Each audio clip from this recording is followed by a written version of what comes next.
당신이 전에 모세의 죽음은 무엇을 의미하는가? 왜 모세는 죽었는가? 가나안 집이 후에 분배할 땅을 어떻게 분배할 것인가, 각 지파마다 어떻게 분배할 것인가를 위해서 하나님께서 인구 센서스를 생각해 하신 뒤에 하나님께서 모세에게 이렇게 말씀하십니다. 12절에 보시면 아바림의 이 산으로 올라가라. 그리고 내가 이스라엘 자손들에게 그 땅을 자손들에게 줄 땅을 보라. 하나님께서 산 위로 올라가서 여리고 지역의 요단강 서편 지역의 땅을 보라 하신 것은 하나님께서 분명히 그 땅을 주실 것이라고 하는 확증을 주심으로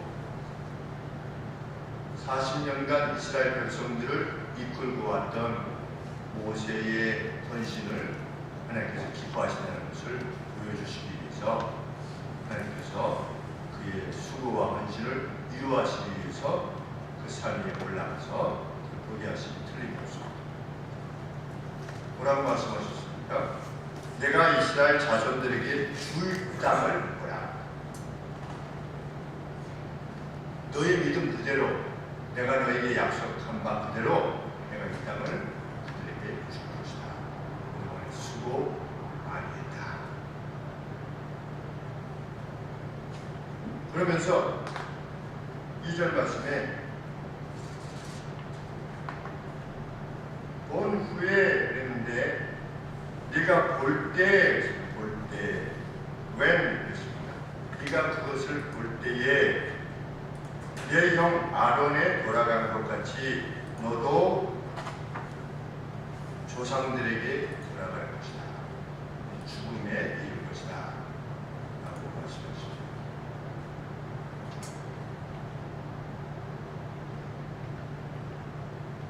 여기서 보면 네 형 아론이 그런 것 같이 너희 조상에게로 돌아갈 것이다. 이런 표현을 쓰셨는데 조상에게로 돌아가는 것은 저주받은 죽음이 아니라는 것이죠. 널조에게로 돌아갔다. 성경에 여러 표현들이 있는데 물론 그것이 죽었다라고 표현이기도 하지만 하나님의 나라에 들어가는 것입니다. 너의 백성에게로, 너의 피플에게로, 여기 조상이라고 되어 있는데 피플에게로, 네 백성들로 모여질 것이다. 게덜도 될 것이다. 모여질 것이다. 하나님께서 하나님의 백성을 게더하시는 거죠. 모으시는데 너도 모여질 거다. 누구처럼? 마치 좀 전에 아론이 그렇게 모여진 것처럼 내가 모으는 나의 천상의 양무리 가운데 너도 이제 모아질 것이다. 둘 다가 그렇지 않습니까? 산 위에 올라가서 그리고 나서 너는 네가 그것을 보면 내게로 보여줄 것이다. 하나님께서 모세를 사랑하시고 계시기 분명합니다.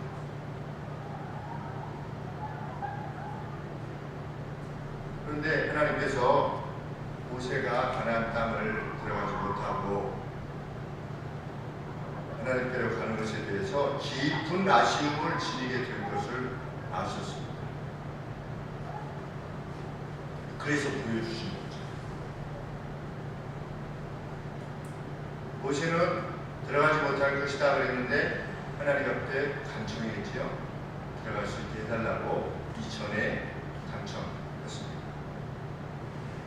왜냐하면 하나님의 약속의 성취를 자신의 눈으로 보는 것 정말 기쁨일 것이기 때문에. 우리 누가복음 2장 26절에 보시면 시몬이라고 하는 경건한 인물이 있었는데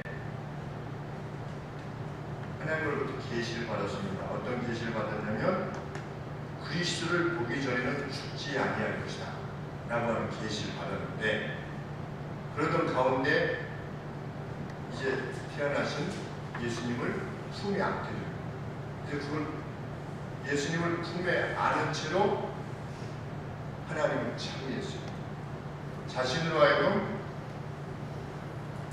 아브라함 때부터 어떻게 보면이 아니라 아담 때부터 약속해 오신 하나님의 약속이 자기 때에 성취된 것만 해도 너무 감사한데 그 역사의 시작부터 준비해 오신 그 그리스도를 자기의 품에 안게 되었으니 그 기쁨이 얼마나 컸겠습니까? 그 하나님의 약속이 실현된 그 하나님의 영광을 인식하게 되었을 때 그것이 얼마나 기뻤겠는가. 그래서 우리 누가복음 2장 26절에서 이렇게 노래하고 있습니다. 29절부터 한철부터 읽겠습니다. 시몬이 아기를 안고 하나님을 찬송하여 가로되 주제여 이제는 말씀하신 대로 종을 평안히 놓아주시는도다. 이제는 죽어도 여한이 없다 이런 뜻입니다. 왜? 하나님의 약속이 성취가 되었습니다.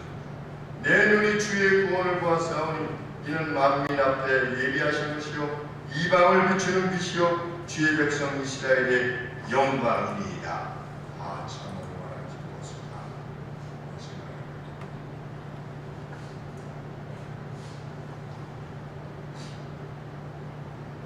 모세 역시 가나안에서 그렇게 하나님께서 이루신 것을 막 참여하고 싶겠죠. 이렇게 이루셨도다. 뭐 이렇게 얼마나 하고 싶었겠습니까? 나의 죽어도 원이 없다. 이렇게.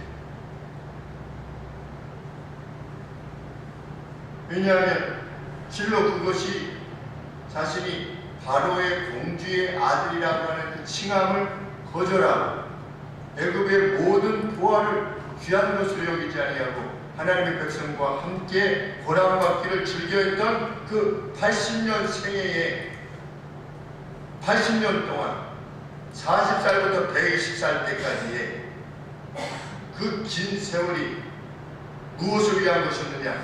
이 가나안 땅에 대한 하나님의 약속이 실현되는 것을 보므로 하나님이 얼마나 영광스러운 분이신가를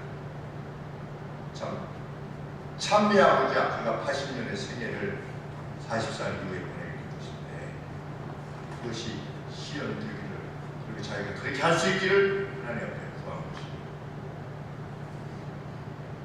그가 보고자 했던 것은 가나안이 아니라 하나님의 약속의 성취였던 것입니다. 가나안이 비록 젖과 꿀이 흐른달지라도 나일강을 중심으로 한 그 비옥한 토지였던 나일, 삼각지, 그 옥토, 문명이 일어날 만큼 지금도 나일강 주변 그 옥토라고 하지 않습니까? 그래서 사람들이 그 나일강으로부터 3km 내에 이집트 인구의 90%가 삽니다. 그러니 얼마나 비옥한 토지인가를 알 수 있습니다. 모세는 땅을 보려고 했던 것이 아니라 하나님의 약속이 성취된 것을 참여하고자 했던 것입니다. 이것은 마치 우리가 하나님을 사랑하고 이웃을 사랑해서 형제 자매를 사랑해서 하나님 앞에 간절히 구하는 그 어떤 것이 이루어졌을 때 우리의 입으로 하나님을 찬미하고자 하는 것과 다를 바 없습니다. 그러니까 간절히 우리의 생애를 전부를 들여서 우리의 시간과 우리의 정열과 우리의 재물을 들여서 하나님과 하나님의 나라가 확장되기를 구하고 또 우리 형제와 자매들이 우리 이웃들이 어려움을 딛고 일어서기를 구하는 이유와 마찬가지. 왜 우리가 모세가 가나안 땅에 가기로 했느냐? 하나님의 약속이 이렇게 성취되었다. 우리가 왜 하나님 앞에 간절히 구하는가? 우리 하나님은 우리의 기도를 이렇게 들으시는 분이시다 라고 하는 것을 함께 참여하기 위해서 우리가 간절히 하나님 앞에 구하고 열심히 매일의 삶에 있어서 노력하는 줄 믿습니다. 그 사람이 하나님의 사람입니다. 자기의 어떤 그 성취가 아니라 하나님이 내 기도를 들어주시는 데가 아니라 누구의 기도를 들으시든 그건 관계없습니다. 내 기도를 들어주시든 남의 기도를 들어주시든 내가 그토록 간절히 소원하는 그 누구의 회복이 이루어진다면 다른 사람이 그 영광을 다 거둬간다 할지라도 그 관계없는 것입니다. 하나님의 영광을 확인하기만 하면 되는 것입니다. 그래서 우리가 형제 자매들을 위해서 오늘도 간절히 하나님 앞에 소원하고 그를 도울 수 있는 길이 무엇일까를 간절히 구하는 건 아닙니다. 이건 무슨 오지랖이가 아니라 하나님 앞에 구하는 것입니다. 이것이 잘 되는지 저것이 잘 되는지 우리는 알 수 없습니다. 하나님이 이것을 통해서 역사하실지 저것을 통해서 역사하실지 알 수 없으니 우리는 힘을 다해서 그것이 하나님의 영광과 이웃의 평안을 위한 것이라면 구하는 길을 믿습니다. 하나님은 모세에게 그러한 아쉬움이 있다는 것을 분명 아셨습니다. 그럼에도 불구하고 가나안 진입을 허락지 않으신 채로 모세로 하여금 열조에게로 하나님 품으로 밝히셨습니다. 그 이유를 하나님께서 이렇게 밝히십니다. 신광야에서 회중의 다툼 동안 네가 무리에서 그들의 눈앞에 거룩한 자로서 나를 대하라는 나의 명령에 반하여 반역했기 때문이다. 다시 보죠. 신광야에서 회중의 다툼 동안 지경한 겁니다. 네가 무리에서 그들의 눈앞에 거룩한 자로서 나를 대하라는 나의 명령에 반하여 반역했기 때문이다. 리벨했다. 반역했다는 표현을 쓰셨습니다. 그들 앞에서 나를 누구로 트위트하다, 나를 누구로서 취급하라, 나를 이스라엘 백성들 앞에서 거룩한 자로 취급하라, 대하라 라고 하는 나의 명령에도 불구하고 네가 어떻게 했다? 나의 명령을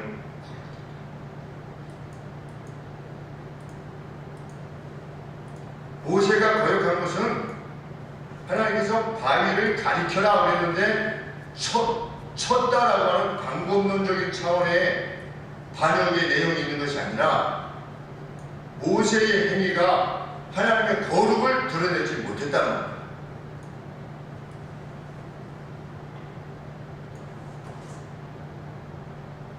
모세는 알면서도 거부한 것입니다. 왜? 네가 나를 거역했기 때문이다 이렇게 말씀하셨기 때문에.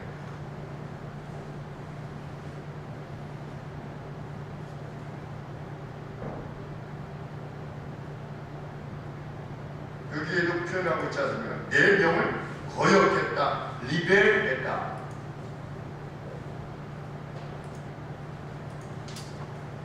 우리 민수기 20장 8절 이하에 보시면 하나님께서 물이 없다는 백성의 불평을 모세가 하나님 앞에 구하니까 하나님께서 뭐라고 말씀하시냐면 물을 줘라 이렇게 말씀하셨어요. 그것이 하나님의 거룩입니다. 무엇이 하나님의 거룩입니까? 또 불평하는 겁니다. 웬만하면 불평합니다.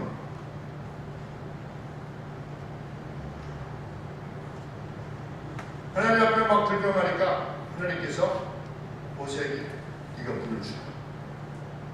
반석을 가리켜서 물을 나게 해라. 하나님께서 거룩하신 분이라는 사실을 이스라엘 백성들에게 나타내기를 원하셨습니다. 그러면 무엇이 하나님의 거룩입니까?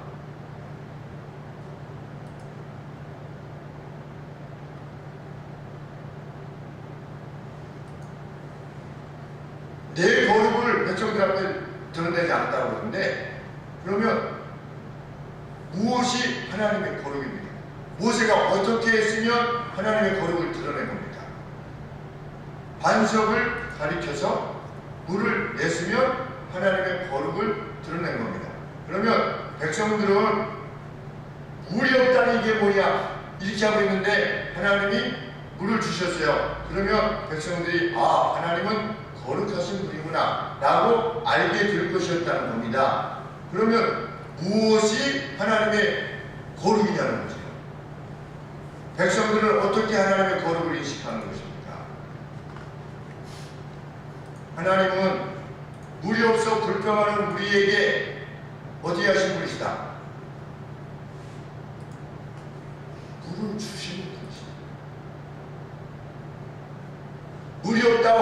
원망하는 우리에게도 물을 주시는 분이시다. 모세는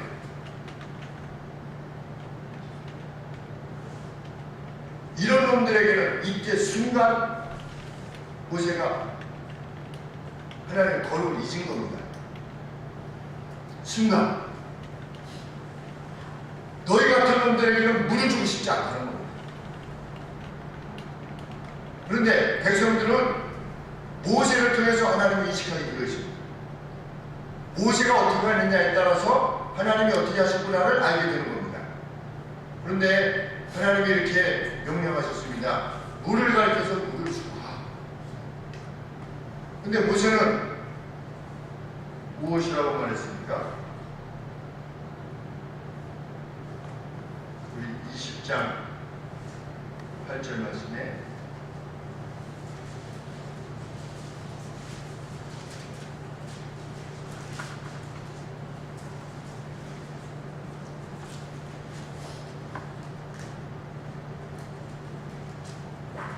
네, 10절 말씀에 모세와 아론이 총회를 그 반석 앞에 모으고 모세가 그들에게 이르되 패역한 너희가 너희여 들으라. 우리가 너희를 위하여 이 반석에서 물을 내랴?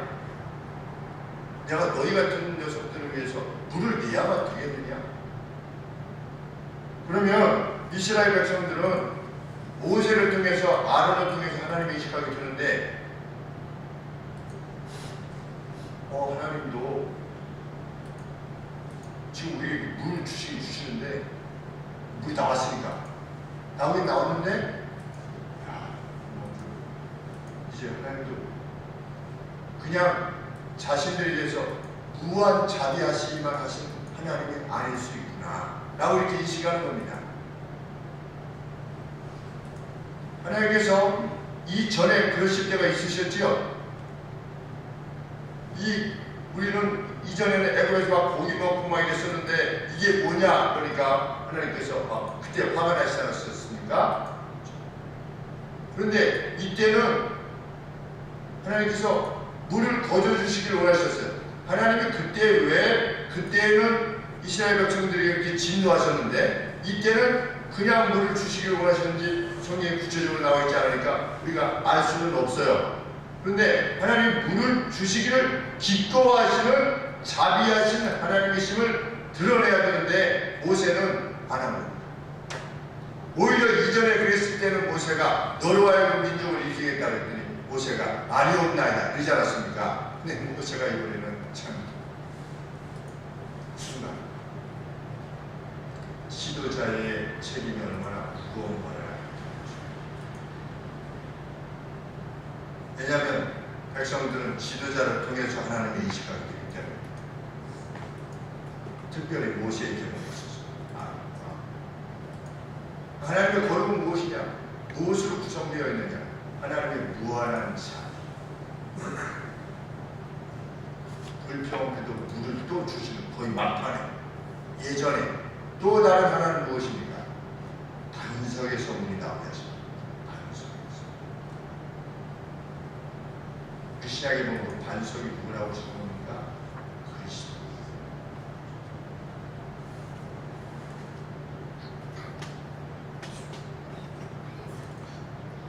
돌에서 물이 나올 수 있습니까? 불가능합니다. 무한한 자비, 무한한 능력, 그것이 하나님의 거룩입니다.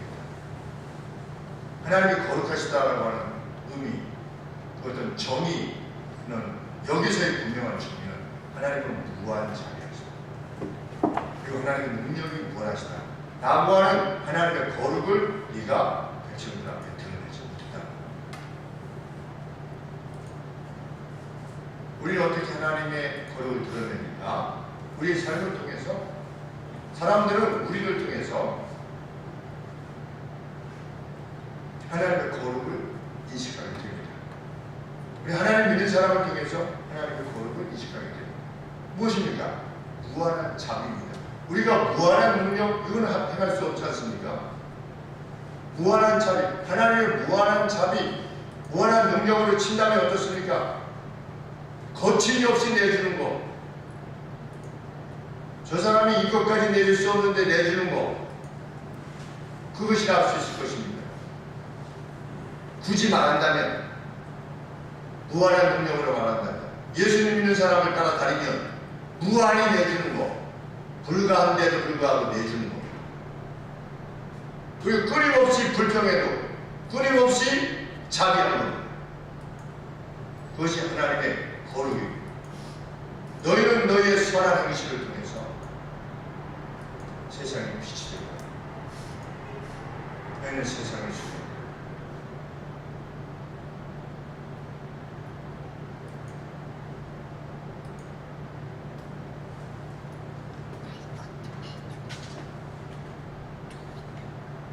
우리가 물을 내려야 하겠습니다. 우리가 하나님이 물 주십니다.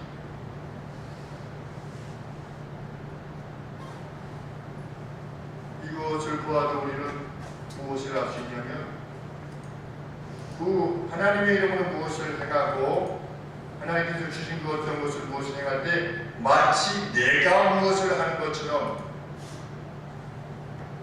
영광을 받게 되는 것은 지극히 무서운 일일 수 있다라고 생각을 하게 됩니다.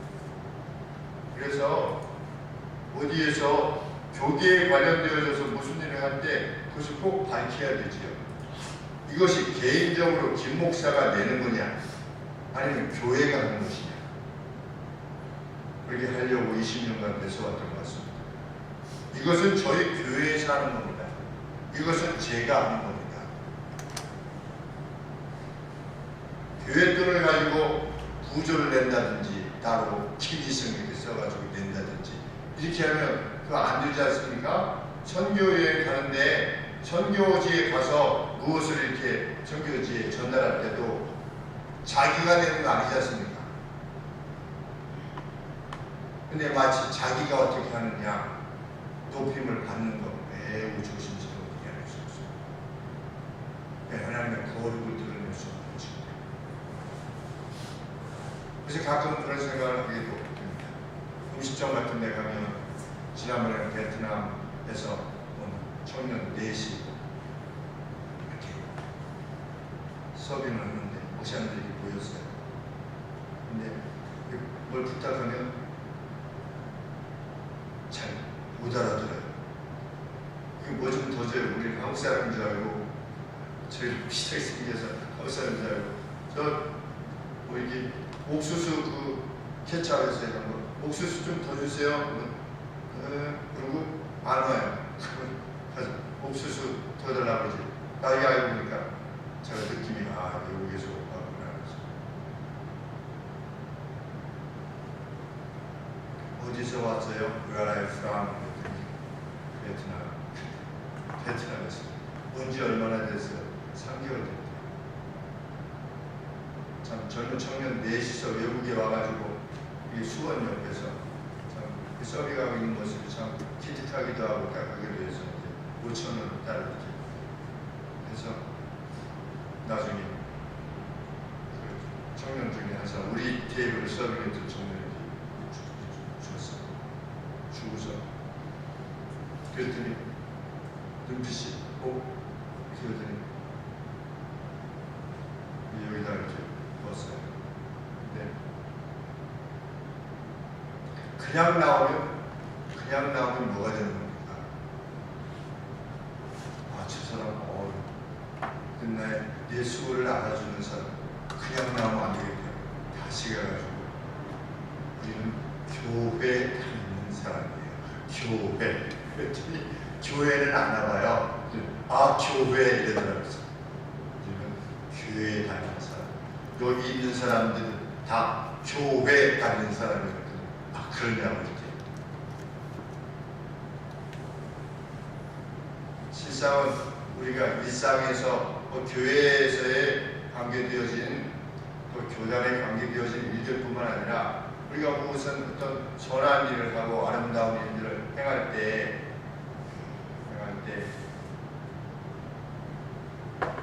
나는 교회에 다니는 사람입니다. 저는 교회에 다니는 사람입니다. 저는 예수님을 믿는 사람입니다.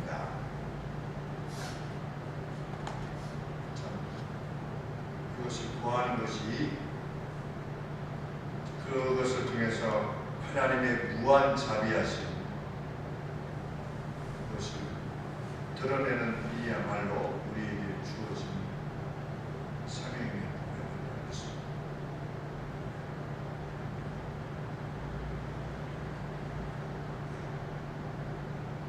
그래서 하나님께서는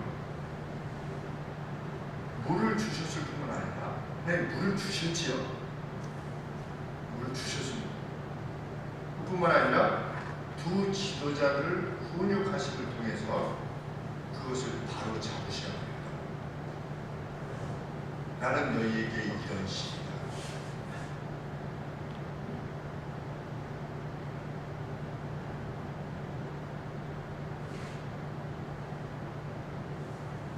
이후에 모세가 자신이 떠난 뒤에 이스라엘 백성들이 목자 없는 양과 같이 되지 않게 하기 위해서 그들을 이끌 지도자를 선정해 주실 것을 하나님 앞에 청합니다. 이 대목에서도 우리는 백성을 향한 모세의 목자됨이 어떤 것이었는가 보게 됩니다.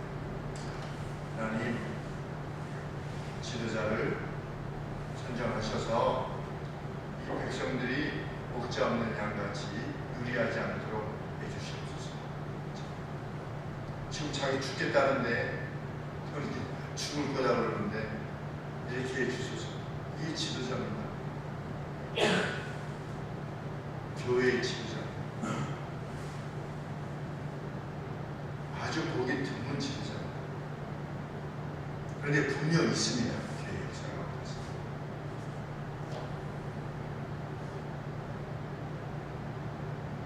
노비 분서를 다 불태웠다. 너희는 이제부터 자유다. 하나님 말씀입니다. 우리 초창기에 복음이 들어올 때 그런 성도들이 계셨습니다. 그런 성도들이 계셨기 때문에 우리 용기를 가지고 우리 시대에 또 그런 일이 되기를 하나님께 소원해 보는 것입니다. 과연 모세는 오고 가는 모든 지도자들의 모범을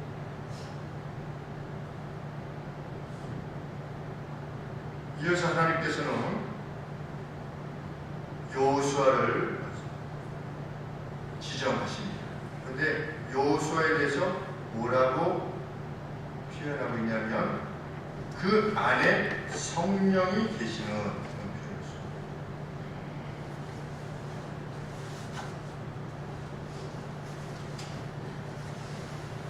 18절 말씀에 여호와께서 모세에게 이르시되 눈의 아들 여호수아는 신의 스피릿 성령 안에 있는 자니 너는 데려다가 그에게 안수하라. 하나님께서는 마지막까지 모세로 하여금 그 권위를 위임토록 하심으로 모세를 높이셨습니다. 네가 안수하라. 그래서 너의 권위를 위임해라. 이것이 오고 가는 교회들의 권위의 위임의 방식입니다. 그래서 우리가 목사 안수식 할 때 안수를 하는 앞선 목사입니다. 그래서 19절에 오시면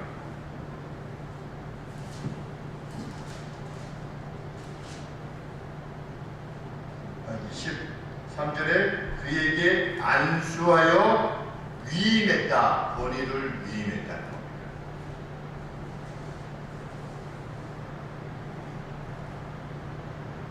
우리가 여기서 귀한 교훈을 받게 되는 바 하나님 나라에 있어서의 권위는 사사의 경우와 같이 초자연적인 하나님에 의한 권위 위임이 있고 마치 사도 바울에게 예수 그리스도께서 이방을 향한 사도로서의 권위를 위임하신 것처럼 초자연적인 그러나 하나님께서 직접 나타나셔서 권위를 위임하시는 그러한 위임의 방식이 있고 그 나머지는 무엇이냐? 앞선 이들의 권위 위임을 통해서 하나님 나라의 권위가 지도자로서의 권위가 위임된다는 사실을 우리는 봅니다. 구약 때도 그래야 했고 신약 때도 그래야 했고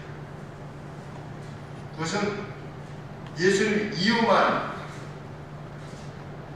보더라도 교회 역사 가운데 분명하게 이루어졌던 역사입니다.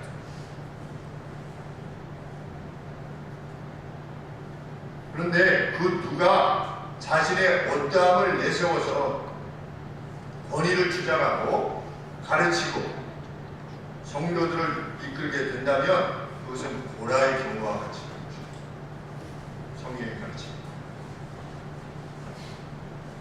나는 누구보다 저 목사보다 더 성경에 뛰어날 수 있습니다. 더 많은 것을 알 수도 있습니다. 그러나 권위가 위임되어지지 않는 그를 통해서 하나님께서 역사하시지 않는 것입니다. 그에게 하나님께서 특별히 나타나셔서 그의 권위를 위임하시지 않고서는 하나님 교회를 통해서 권위의 위임을 받기를 원하십니다.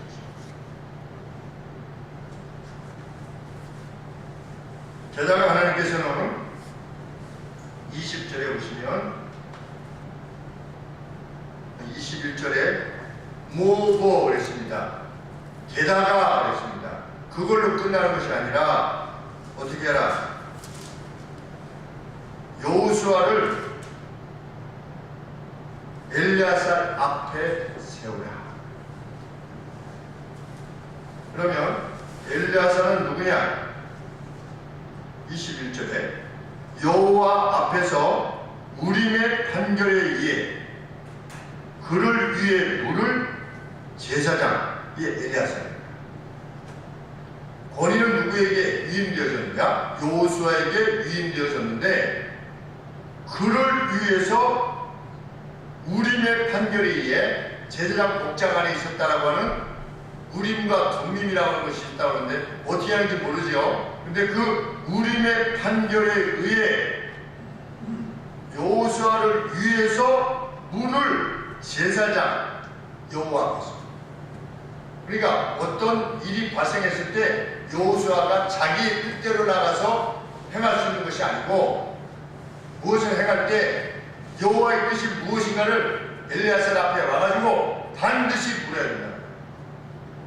그래서 엘리야살이 우림으로 하나님의 뜻을 물어서 하나님이 이렇게 하기를 원합니다 라고 이렇게 알려줄 때 그때 비로소 여호수아가 행동하도록 하신 겁니다.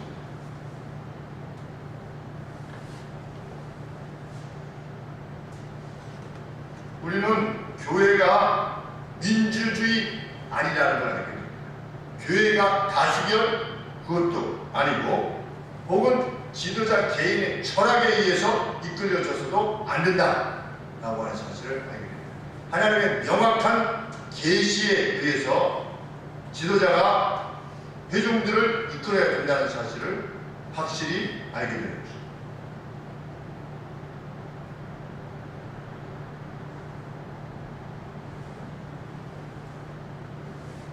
오늘 교회는 하나님께서 명백히 정하신 하나님의 법에 의해서 노예로부터 위임된 그 권위에 의해서 지도자의 직을 감당하는 이들에게 지도를 받아야 합니다.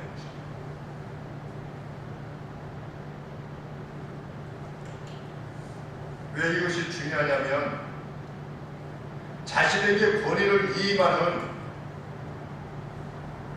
노예나 청에도 없이 목사 안수식 때만 이합 집단에서 모여가지고 안수를 행한 다음에 다시 해산하는 방식으로 목사의 자격을 획득하는 사람들이 점점 많아지고 있기 때문에 소위 말하는 독립교단입니다. 독립교단은 교단이 아닙니다. 목사 안수 받을 때 목사들이 이합 집단에서 모입니다. 그래서 목사 안수하라고 당신 앞으로 목사예요. 그리고 그냥 헤어지는 거예요. 그때 50만 원 낸다고 들었어요. 준비합니다. 이 사람들 오면 뭐 장소 필요하지요. 오는 사람 차비 줘야 되지요. 이런 것들로 해서 참 얼마나 이 성경이 말하고 있는 권위의 위임과 목사가 목사의 다음 사람에게 이 이것만 있는 거죠. 행위로서의 안수만 있는 거예요. 내가 목사니까 안수하면 이 사람도 목사지. 성경이 말하는 바가 그게 아니지 않습니까? 이로부터 주어진, 요새로 치면 그것이 어떤 권위지요. 교회의 권위, 교단, 노예, 총회, 어떤 교단, 물론 현대의 교단들 안에도 연약한 점이 있지만 하나님께서는 그 교단들을 통해서 이제껏 역사해 오셨습니다.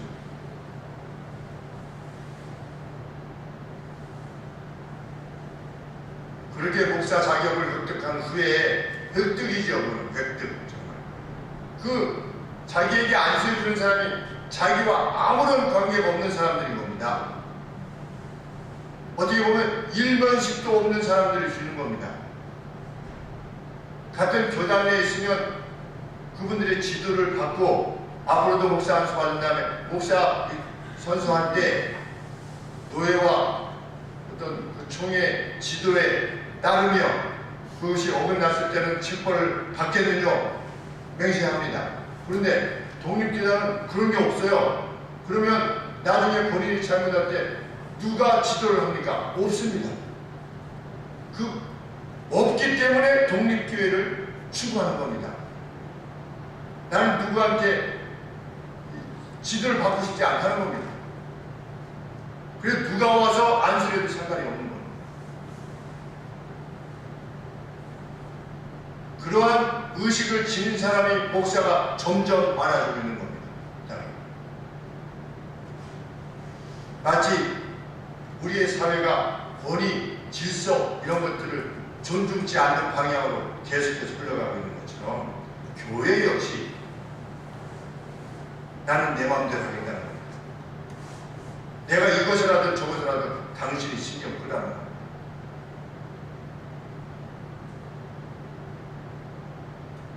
근데 그들은 잘 꾸밉니다. 잘 포장합니다. 그런 사람들이 있어요. 그래서 많은 사람들이 너무 많아요. 안타까운 얘기할 수 없어요. 자기만의 왕국을 구성하는 하나님은 여호수아를 그냥 시킬 수도 있지 않습니까? 앞으로는 여호수아가 해라. 왜 굳이 모세의 손을 여호수아의 머리에 두고 안수하게 하십니까? 그것이 하나님께서 기꺼워하시는 방식이기 때문에 제사장도 마찬가지입니다. 기름을 붓지 않습니까?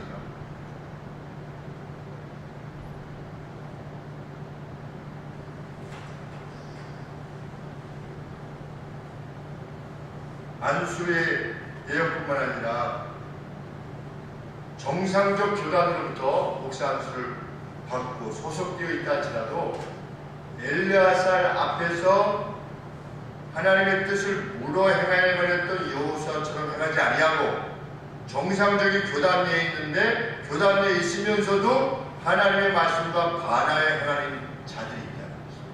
이것 역시 문제입니다.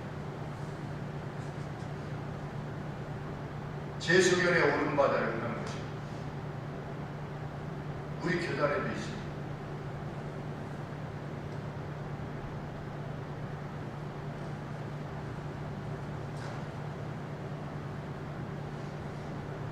교회에서 공동회의를 열어서 목사의 은퇴를 75세로 정합니다. 교단 헌법이 70세인데 자기 교회 개교회에 저걸 열어가지고 75세. 그래서 아니 헌법에 기대는데 법이요 그랬더니 그러면 교단을 단정했다. 이런 분들도 있는 거예요. 그분이 우리 교단의 총회장이었어요.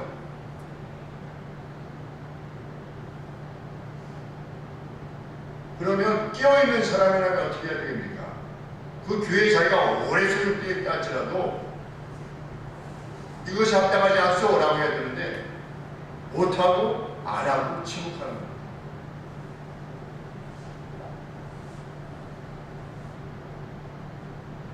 교회 목사님 참가가 있대요. 목사님 참가. 목사님 참가는 성도들이 다 이렇게 일어나서 부르는 목사, 우리 목사님 뭐 이렇게 불러나오지요. 그 좋은 목사님 이런 식으로.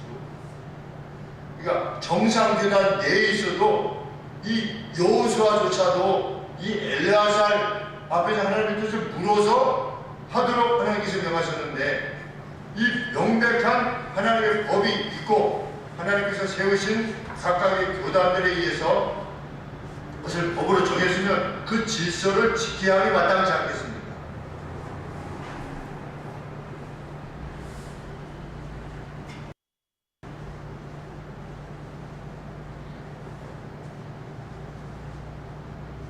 또한 오늘날 시대의 불의를 들어서 시대 인간 세상이 어렸을 때부터 그 생각이 항상 악하다. 이것이 모든 인간들에 대한 하나님의 정의 아니시겠습니까? 노아 시대 전에 하나님이 모든 인류를 보시니 어렸을 때부터 생각이 항상 악하였다. 오늘 이 시대도 마찬가지 아니겠습니까? 그런데 마치 우리 시대에 특별한 불의가 있는 것처럼 해서 불의가 있지요.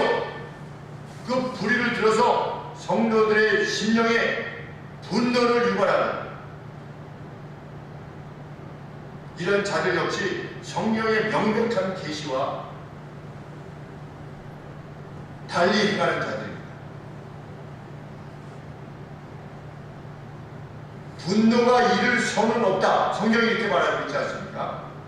그런데 회중들에게 우리 사회는 이게 틀렸고 저게 틀렸고 누가 잘못했고 누가 잘못했으니 우리 이렇게 해서 한번 본때를 보여줍시다.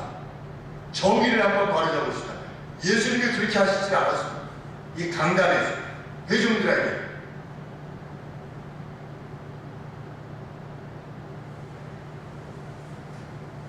그런데 그가 목회 철학이라고 하는 것을 통해서 자기에게 맡겨준 회중들을 자기가 속한 진영으로 이끌려 한다면 이 역시 하나님의 영광을 가리는 자들이 되는 것입니다.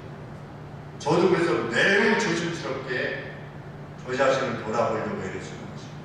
왜? 일부 분들이 저를 우파라 그러고 떠나셨기 때문에.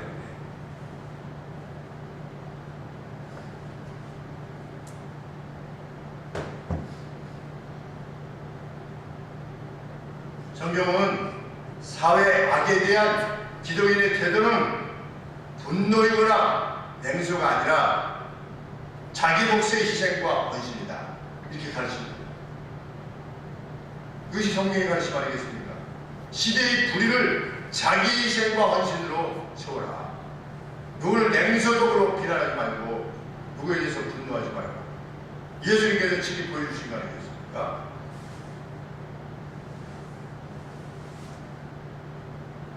모세는 늘 불평투성이었던 백성들 온당치 않지요. 정말 불의 아니겠습니까? 불의. 이스라엘 백성들 얼마나 불의합니까? 그래서 그 불의한 백성들에 대해서 모세가 분노했습니다.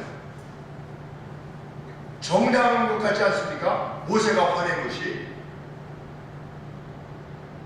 정말 약한 자들이에요. 그래서 모세가 분노했어요. 그랬는데 하나님께서는 네가 나의 거룩을 드러내지 못했다. 네가 나를 반역했다. 어느 지도자가 사회악의 어떤 악들에 대해서 막 해가지고 사람들을 분노시키는 것이 냉소적으로 만드는 것이 굳이 정의를 하수와 같이 흐르는 것이라고 이렇게 오해케 한다면 그는 하나님의 거룩을 무한자비하시고 부활의 능력을 베푸시는 하나님의 거룩을 드러내는데 실패한 자인 것입니다. 우리는 모세로부터 교훈을 받지 않습니다. 그의 분노, 특별한 분노도 아니지 않습니까? 그냥 이렇게 그냥 반석을 화가 나가지고 그냥 두 번 친 겁니다. 그런데도 네가 나의 거룩을 드러내지 않았다. 근데 목사가 강단에서 가지고 막 투사와 같이 여러 번 이 사회의 불의를 어떻게 하려고 하는 겁니까? 막 이렇게 한다면 그래가지고 성도들이 막 이렇게 하면 우리가 막 이렇게 하면 하나님께서 기뻐하시겠냐는 거죠.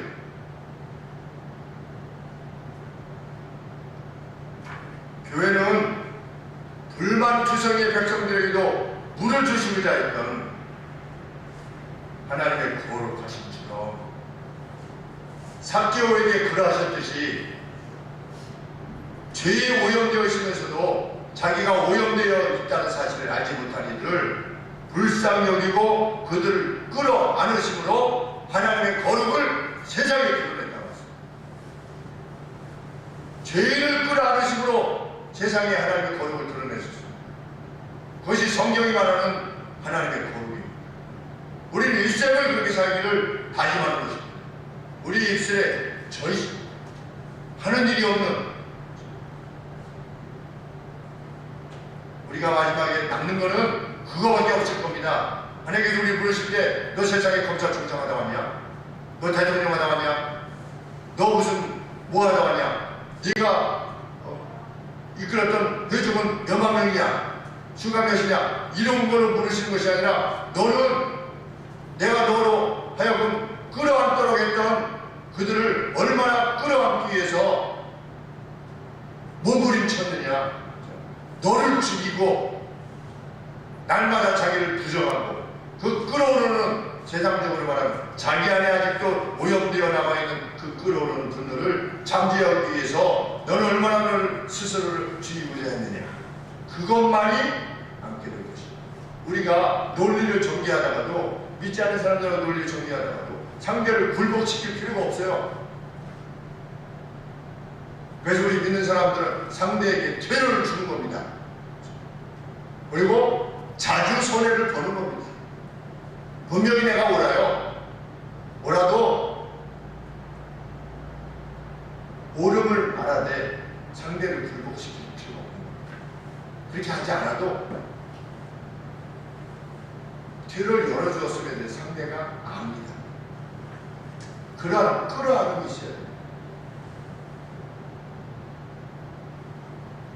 저는 이 권위를 위임받은, 저는 부단히 제가 여러분들에게 전하는 하나님의 말씀이 저의 어떤 개인적 성향에 의한 것이 아니기를 위해서 부단히 노력할 것이며, 우리 성도님들은 말씀에 비춰봐서 그것이 정말 분명히 드러내신 하나님의 말씀이라고 할 것 같으면 하나님의 말씀을 섬기는 것 같이 하나님의 말씀을 좀 하시는 것입니다. 그러면 이미 우리는 가나안 땅에 들어오게 됩니다. 하나님께서 약속하셨습니다. 내 법을 따르면, 순종하면 너희들이 그것을 누리게 하시는 것입니다. 우리의 일생 70, 80, 요새는 90, 80이라고 해드립니다. 속설을 하신 분들이 계셔서 90을 살게 하실 때 여기서의 삶도 하나님께서 복되게, 아름답게, 누리게 하시고,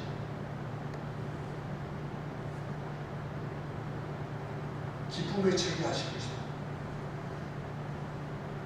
참 그렇게 더욱더 사모하는 저희 모두가 되기를 바라는 것입니다. 기도하겠습니다.